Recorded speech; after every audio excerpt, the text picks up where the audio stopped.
So the question that I was asking myself is this a fragrance, a hidden gem from the house of Parfums de Marly? Of course, when you think of Marly, you think of Herod, Pegasus, Pegasus Exclusive, Delina, Delina Exclusive, Oriana, maybe even Greenlee. There's a lot of fragrances from the brand that get so much hype. And here we have a fragrance that was actually one of the first fragrances the brand has ever released. This one is called Darley, and the name is right on the side here. So Darley by Marly. And this fragrance came out, I think, in 2009. And the reason I say it's a hidden gem is because it actually reminds me of a couple other really expensive fragrances with designer counterparts as well. I'm excited to give you my thoughts on this fragrance, so make sure to stay tuned.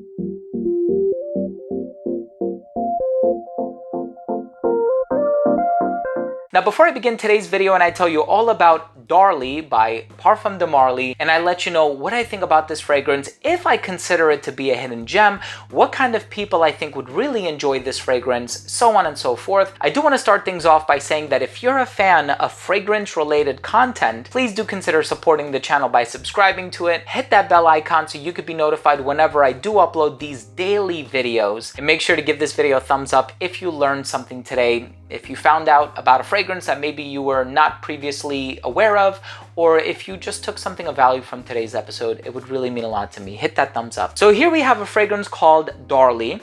And as a matter of fact, it's one of the first fragrances, one of the first 4, if I'm not mistaken, that Parfums de Marly has ever released. They actually have 4 fragrances that have almost an identical presentation with the clear bottle, quite transparent so you can see how much liquid is left. And the name is conveniently situated on the side here, so if you have them all lined up, it actually does look pretty cool. So this one says Darley, and from these initial 4 releases, I think, don't quote me, but I think 2 of them are being discontinued. And so if you're looking for that sort of hidden gem, the fragrance that you can wear and you're not going to smell like everybody else, that also does smell quite expensive, it might be worth sampling Darley. So basically, I mentioned that this fragrance does resemble a couple other fragrances, some of which are expensive, some of which are on the more inexpensive side of things. The perfumer is Francis Delamont. He's a Firmenich perfumer. He's done Boucheron pour Homme, which is a classic. He's done Oud Save the Queen by Atkinson's.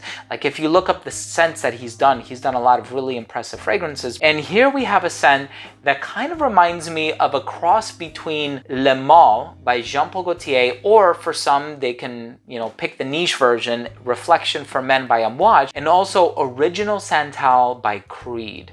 And that fragrance is like, what, $450 or something like that. That fragrance also has a designer counterpart, which predated it, that fragrance being Individuel by Montblanc. So in any case, I'm excited to tell you what I get from the notes, the smell, the performance, and all that good stuff. Let's start things off with the presentation.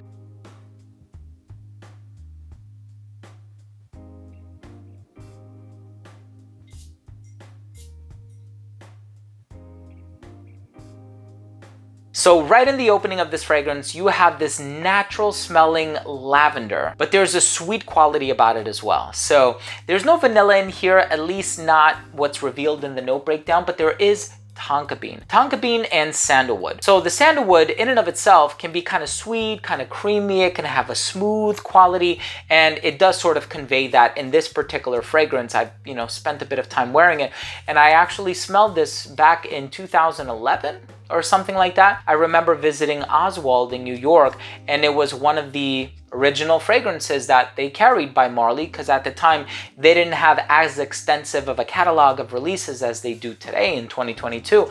So this fragrance has cinnamon, mint, lavender, sandalwood, tonka bean, a few spices in there if I'm remembering correctly, bergamot, lemon. So it opens up very bright and fresh and a little citrusy. I think I get more lemon than bergamot, because you can actually smell that classy quality of the lemon joining the lavender, and you're like, ooh, like here's a very well-groomed gentleman, right? But then there's something kind of sensual about it, right? There's a flirtatious quality to it, because the cinnamon comes out, the sandalwood comes out, and the tonka bean comes out. Now, in terms of the mint, I don't get a whole lot of mint in this, but I think it's precisely that mint, lavender, and cinnamon combination that is going to remind people of Le Male by Jean Paul Gaultier. And I think a lot of people will inadvertently be reminded of Reflection for Men by Amouage. But I think the cinnamon that's used in here is a cinnamon very similar to Individuelle by Montblanc. And I've actually smelled cinnamon in a bunch of different fragrances. One of them is Untitled No. 2 by Baruti. That one is very sort of like tea, like chai, and very gourmand. And then you have cinnamon ingredients that smell sweet, but they're not gourmand. I hope that makes sense, right? Because there's a lot of other non-edible ingredients that really take center stage. So it kind of like diverts your attention away from the cinnamon momentarily, but you do focus on the lavender, you focus on the mint, you focus on the woodsy ingredients, you focus on that classic earthy dry down. And the lavender in here is really, really well done. So personally, is this a hidden gem from Marly? I think it is. Do I think people are going to enjoy this over something like Herod, over something like Carlisle, over something like Pegasus Exclusive? I think it's a matter of personal taste. If you love fragrances like Reflection for Men, if you love fragrances like Original Santal by Creed, and you can imagine a fusion of those two fragrances, very classy, very elegant, very well groomed, while still smelling kind of like sensual and flirtatious and like not too full of yourself, right? Like there's this playful demeanor about it. I think you're really going to enjoy Darley. I also like the fact that the fragrance is not too loud. So it's not too loud, it's not too boisterous or cacophonous.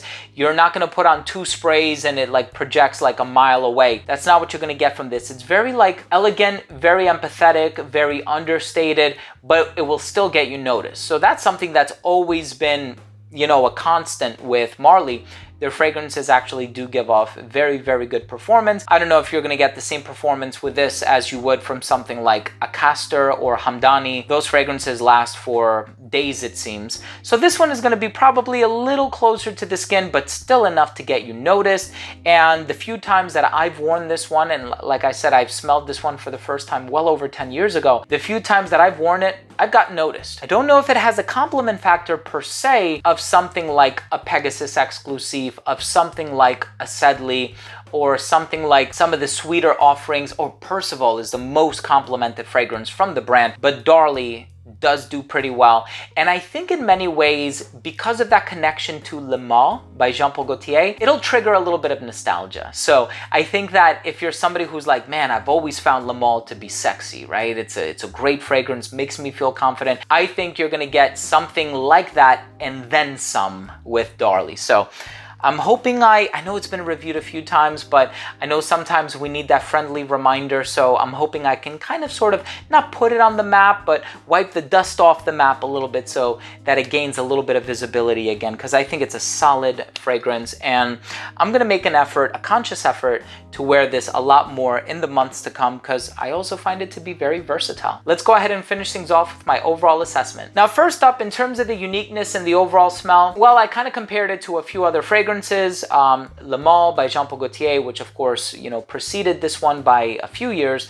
And so maybe it's not the most unique fragrance from Marly, but it does have a really great smell. Very classy, very elegant. And by the way, this is not a clone or an inspiration from any of those fragrances. The reason why I'm mentioning these other fragrances is to more or less put you in the mindset of what you can expect this to smell like while still living in a world where smell-o-vision hasn't been invented, right? So basically, you are going to get some elements from those fragrances, but it still does its own thing. The lavender is really the star of the show, but there's a gentle amount of sweetness that definitely is noticeable and puts it in more sensual territory. In terms of the longevity, you can expect 7 to 8 hours on your skin. Definitely depends on your skin type. In terms of the projection, it does really well for the first hour of application with that lemon and the bergamot, mostly lemon though. And then it didn't start to sit closer to the skin until that 5 to 5.5 hour mark. In terms of the versatility, all year long, incredibly versatile. I think somebody who's a little older will enjoy this one because of that classy sandalwood, lavender, lemon combination. Somebody who's a little bit younger will enjoy this one because of the tonka bean and the cinnamon. I think this one will lean a little bit masculine though, traditionally speaking, so just something to keep in mind. And I think in terms of the presentation, I like that there is a Marly with a fully transparent bottle and the frosted glass on the horses here and the insignia of the brand. So a part of me hopes that they don't discontinue this fragrance, or, you know, I haven't spent a whole lot of time with others from the original batch of 4 releases, but I will make it a priority to review them in due time if there's a demand for it, of course. If not, then, you know, it doesn't really matter. But my final verdict on this fragrance is, I think it's awesome. I think it's a great release from Marly. If you're familiar with the quality of Marly fragrances and how well they perform, you're gonna get something tantamount to that with Darley. You're also dealing with a fragrance that comes from a highly reputable perfumer, Francis Delamont. He's a Firmenich perfumer. He's done Boucheron pour Homme. He's done Atkinson's Oud Save the Queen and a number of other fragrances. Thank you for joining me. I hope you learned about a brand new Marly fragrance today. If you have never heard about this fragrance before, leave a comment down below. Let me know, like, hey, yeah, this is one that totally flew off my radar. If you have heard about this, also leave a comment down below. I love the interaction. Tell me, what are your thoughts on it? Do you like it? Do you love it? Are you not vibing with it, right? I appreciate all different types of opinions on the channel. Thank you for joining me. Hit the subscribe button, hit the bell, give it a thumbs up. Love you guys. We'll see you tomorrow. Bye.